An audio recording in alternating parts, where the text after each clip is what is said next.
Homebrew Wednesday. This week been brewing an ESB. Going to post some video of the brew day just now. After this, got Strat to thank for the inspiration for the recipe. He was drinking an ESB last week, and I thought that sounded like a good idea. So got a recipe together and gave it a go. The recipe is just up here. And Strat and I were having a chat while we were both brewing on Wednesday. It's actually Friday today, so same way with all these homebrew videos, they never actually appear on a Wednesday. But yeah, we were having a chat on Wednesday and it gave me some good tips, so thanks very much for that, Strat. Really appreciate it, and good chatting to you. No doubt we'll be in touch. So coming up is the brew day footage. The recipe was a little bit different to Strat's, but I wanted to put in some different layers of caramel malts. I couldn't get caramel malt here in Norway, so I've got CaraMunich instead. So I used 5 kilos of Pale Ale malt and 400 grams of CaraMunich 1, 300 grams of CaraMunich 2, 200 grams of CaraMunich 3, and 100 grams of CaraAroma, which is like equivalent to a 120 crystal. So the rest of the CaraMunichs are equivalent to around, I think it's crystal 30, crystal 40, and crystal 50, roughly. And for the yeast, used Burton Ale yeast from White Labs, so it's WLP023. And yeah, it's fermenting now. It's been in a fermenter for about 36 hours. Really vigorous fermentation. Really pleased with that. I've just saved some of the yeast as well. Yeah, so without further ado, let's get on with the brew day video. Oh, the only thing to note was that there was lots and lots of trub from the bag. I don't know why that is. Maybe it's something to do with the crush or the boil or something. But I haven't seen that much trub before. So I've got a bazooka filter, so it got quite clogged, but that helped. It helped clear out some of the trub from the fermenter. And the other thing that was a bit funny was what was it?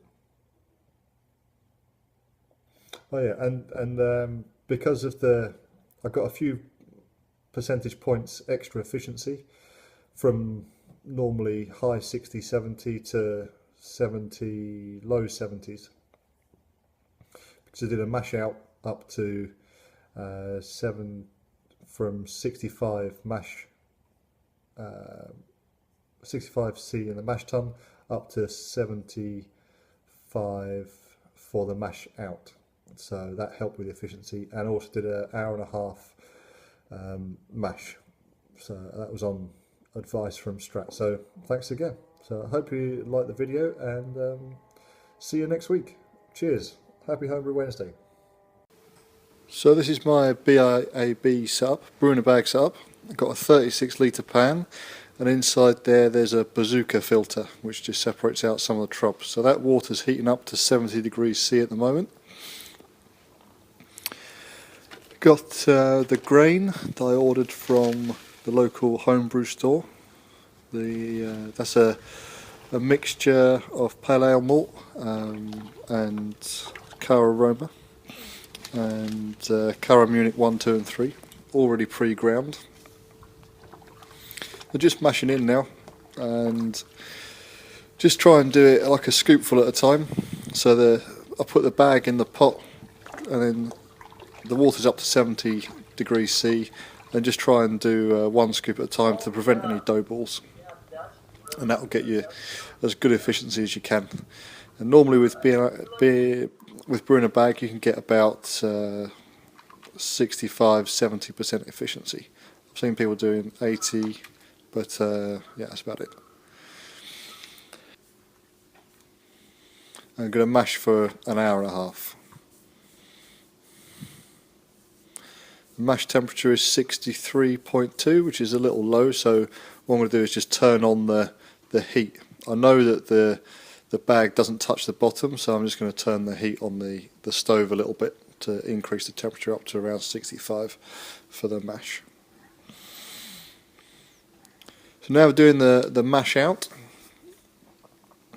Mash out is where you raise the temperature of the wort up to above 70 degrees, just to get the sugars dissolved a little bit better and get some of the sugars out of the grains, which have been converted.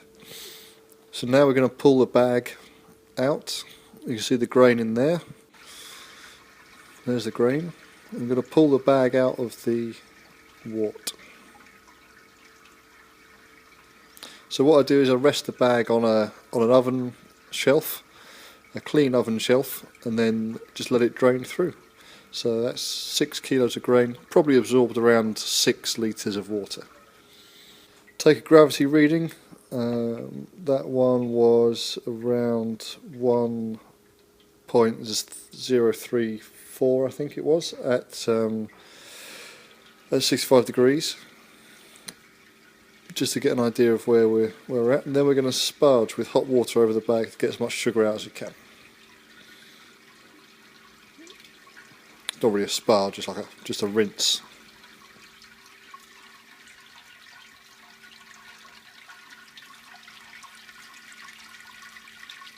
Take another gravity reading. That one is at same 134. So I've managed to rinse out the sugar from the bag, and that's kept the gravity up, even though just adding more water.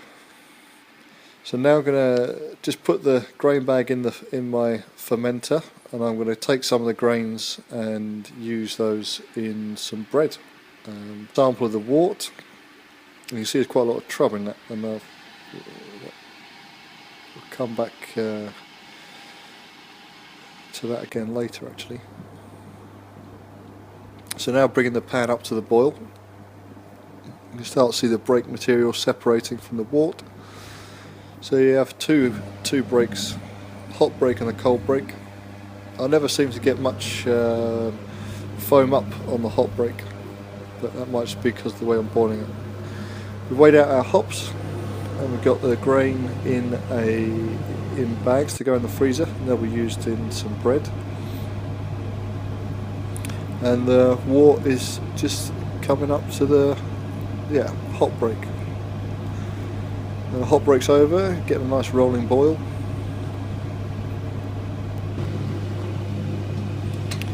You can start to see some of the hot break material being thrown around in the pan.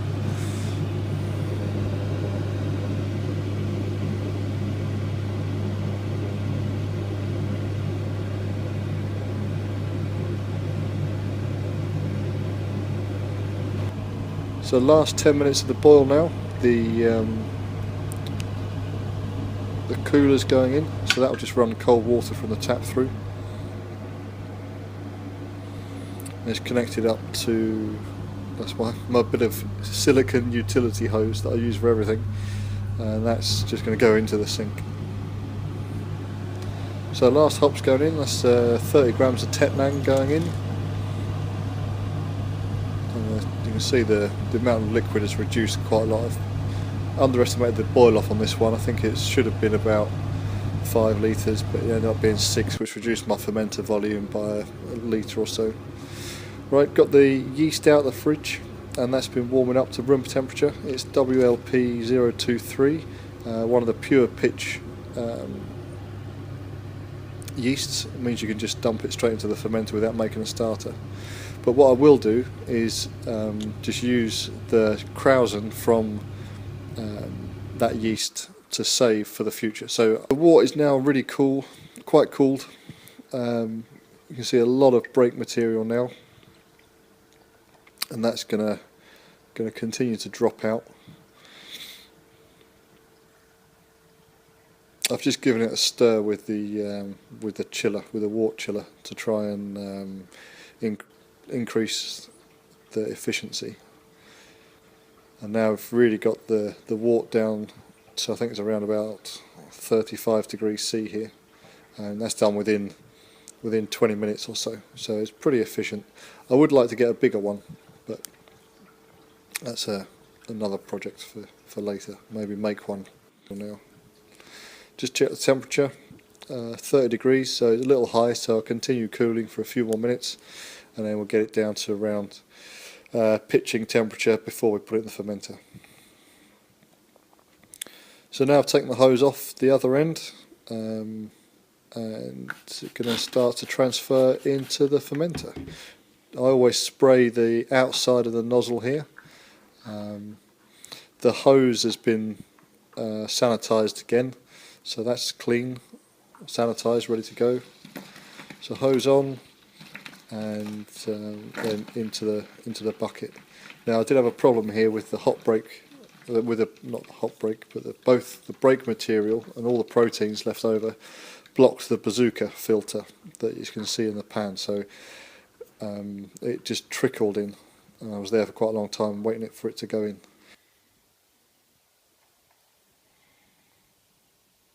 Yeah, final gravity around 1,056, so that's what I was aiming for, although I was 2 litres short because of a bit more boil off. Pitch the yeast just goes straight into the fermenter, and that's it, that's the end of the brew day, just cleaning up to do. So this is about 12 hours later, the next morning. You can see a little bit of activity there. So yeah, happy with that. Hope you enjoyed the brew day. Subscribe. Thanks for all those subscribers already, and happy Homebrew Wednesday.